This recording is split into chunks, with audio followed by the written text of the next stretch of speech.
ஆண்டவராக இயேசு கிறிஸ்துவுக்குள் மிகவும் அன்பாக நேசிக்கப்பட்ட அன்புக்குரிய சகோதர சகோதரிகளே, உங்கள் யாவருக்கும் அன்பின் வாழ்த்துக்கள்.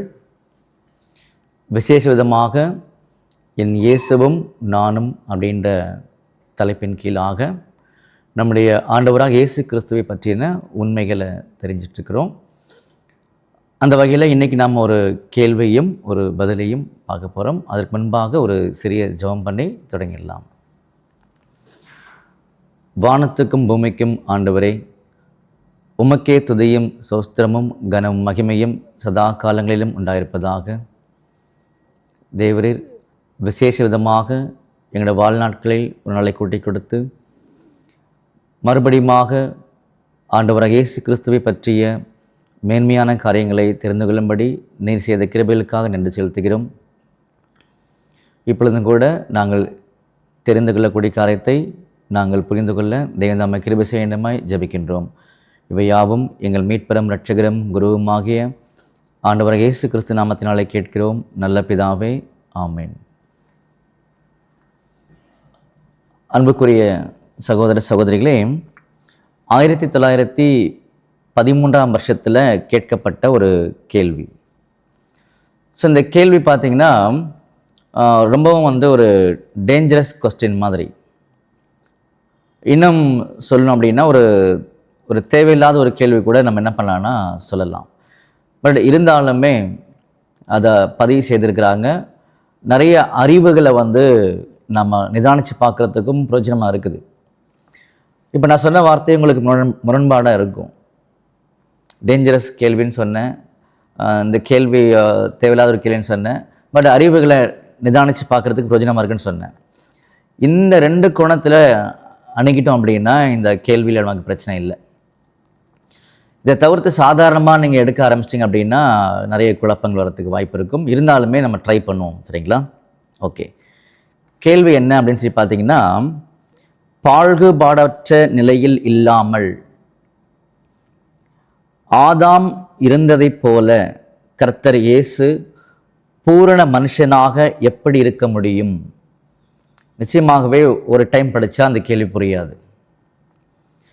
பாழ்குபாடற்ற நிலையில் இல்லாமல், அது என்ன பாழ்குபாடுன்னு சொல்கிறீங்க? புரியலையே, அதுவே புரியலையே அப்படின்னா, பாலினம் ஆண் பெண் என்ற வித்தியாசம் இல்லாமல் ஆதாம் இருந்ததை போல. எப்போ இருந்தார் அவர்? ஆதாம் அவருடைய சிருஷ்டிப்பு, இவர் மட்டும்தான் இருக்கிறார். இந்த நிலையை பேசிட்டு இருக்கிறாங்க. இதுதான் ஆண் பெண் அந்த நிலை இல்லாத நிலைன்றதை இங்கே மீன் பண்ணுறாங்க. இப்போ கேள்வி ஓரளவுக்கு புரிஞ்சிருக்கும், சரிங்களா? அப்படி போல கர்த்தர் இயேசு பூரண மனுஷனாக எப்படி இருக்க முடியும்? இப்போ இந்த இடமும் புரியாது. இப்போ பாருங்கள், இது ஆதாம் அவர்கள் பிதாகிதேன் ஒரு சிருஷ்டித்தார் அப்படின்னு சொல்லி பார்க்குறோம். நிலைமை என்னன்றது இவங்க சொல்ல வராங்க அப்படின்னா, பாழ்குபாடற்ற நிலைமை, அது பாலினம் ஆண் பெண் என்ற நிலை இல்லாத ஒரு கண்டிஷனில் இவர் பூரண மனுஷனாக இருக்கிறாரு அப்படின்னு சொல்கிறாங்க. அப்போ நம்முடைய ஆண்டவர் இயேசு கிறிஸ்து ஆதாமை போல், இப்போ படிக்கிறான் பாருங்கள், ஆதாம் இருந்ததை போல கர்த்தர் இயேசு பூரண மனுஷனாக எப்படி இருக்க முடியும்? அப்போ இதுக்கு ஒத்ததாக இவர் இருந்துக்கணுமே, அப்போ தானே ஒரு பூரண மனுஷன் சொல்ல முடியும் அப்படின்னு கேட்குறாங்க. அதனால தான் இந்த கொஸ்டின் ரொம்ப டேஞ்சரஸ் கொஸ்டின் அப்படின்னு நான் சொன்னேன். இதை நிறைய நிதானித்து பார்த்தீங்கன்னா நிறைய விஷயங்கள் கிடைக்க ஆரம்பிக்கும். பட் இருந்தாலுமே நம்முடைய சகோதரர் ரொம்ப நீட்டான ஒரு பதில் பண்ணாரா கொடுத்துட்டார். நம்ம அதை படிக்கலாம். பதில்: இந்த உலகத்தில் இந்த கேள்விக்கு யாராலும் பதில் கூற முடியாது. ஏனெனில் இந்த விஷயத்தில் விவரம் ஏதும் இல்லை. நீங்கள் கேட்ட கேள்வி பற்றின அந்த காரியத்தில் விவரம் ஏதும் இல்லை. ஆனாலும் நல்லா கவனிங்க. ஓரளவு தூதர்களின் வரிசை ஒழுங்கில் ஆதாம் முதலில் படைக்கப்பட்டான் என்ற உண்மையை வேதாகம் நமக்கு அளிக்கிறது. நல்லா கவனிங்க. ஓரளவு தூதர்களின் வரிசை ஒழுங்கில் ஆதாம் முதலில் படைக்கப்பட்டார் என்ற உண்மையை வேதாகம் நமக்கு அளிக்கிறது. பார்த்தீங்களா? அப்போது தெய்வதூதரிலும் சற்று சிறியாக்கப்பட்டிருந்த நம்முடைய இயேசு கிறிஸ்துவை படிக்கிறோம் இல்லையா? அப்போ ஆதாம் நிலைமை அதுதான். அதாங்க சொல்ல வராங்க. திரும்ப படிக்கிறேன். ஓரளவு தூதர்களின் வரிசை ஒழுங்கில் ஆதாம் முதலில் படைக்கப்பட்டார் என்ற உண்மையை வேதாகமம் நமக்கு அளிக்கிறது. அதாவது அவர் தன் சொந்த வகையில் பிறப்பிக்க முடியாதிருந்தது. இந்த லைன் புரியாது. அதாவது ஆதாம் அவர்கள் தன் சொந்த வகையில் பிறப்பிக்க முடியாதிருந்தது அப்படின்னு சொல்றார். சரிங்களா? அப்ப அவரால் ஒரு ஜீவனை என்ன பண்ண முடியாதுன்னா உருவாக்கக்கூடிய நிலைமைக்குள்ளாக அவர் இல்லாதிருந்தார்ன்ற மாதிரி இந்த வார்த்தைகளை இங்கே பயன்படுத்துகிறாங்க. திரும்ப வாசிக்கிறேன். அவர் தன் சொந்த வகையில் பிறப்பிக்க முடியாதிருந்தது சொல்லிட்டு, ஆனால் சந்ததி உண்டாக வேண்டும் என்ற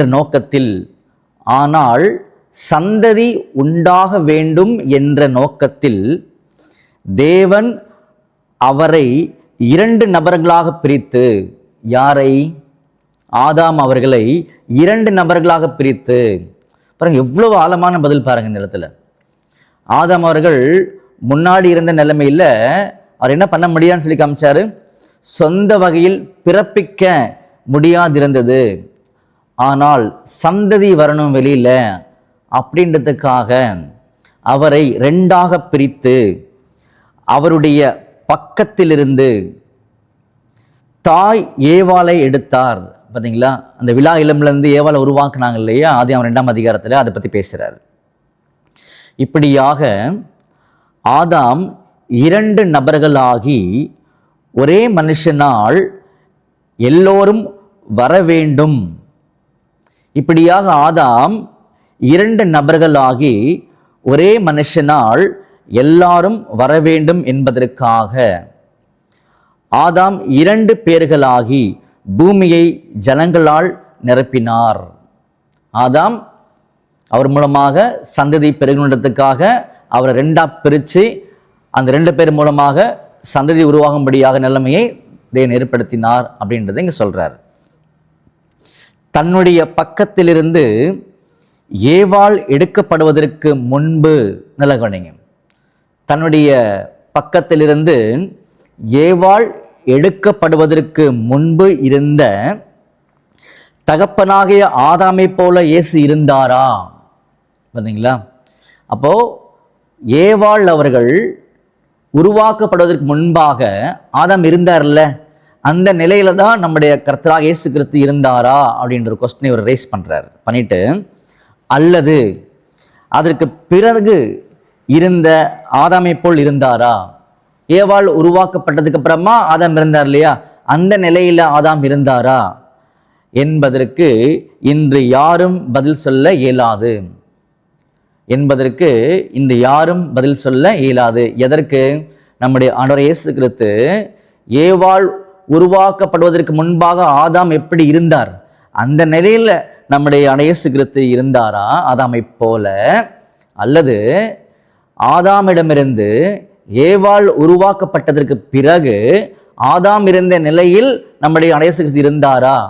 ஸோ இந்த கேள்விக்கு யாரும் பதில் சொல்ல இயலாதுன்றதை அவருடைய கருத்தை பதிவு செய்துட்டார். அடுத்தது, அவ்வாறு செய்வதற்கு நமக்கு அவசியமில்லை.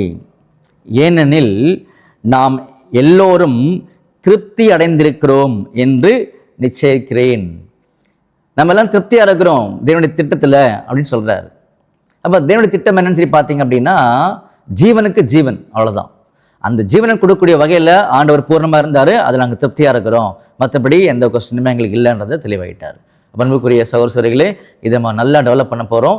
அதனால் இந்த கேள்வியும் இந்த பதிலையும் நல்லா நிதானிங்க. நிச்சயமாகவே தேவன் நமக்கு இன்னும் அதிகமான காரியங்களை புரிய வைப்பார். ஒரு சிறிய ஜெபம் பண்ணி நாம் முடிச்சிடலாம்.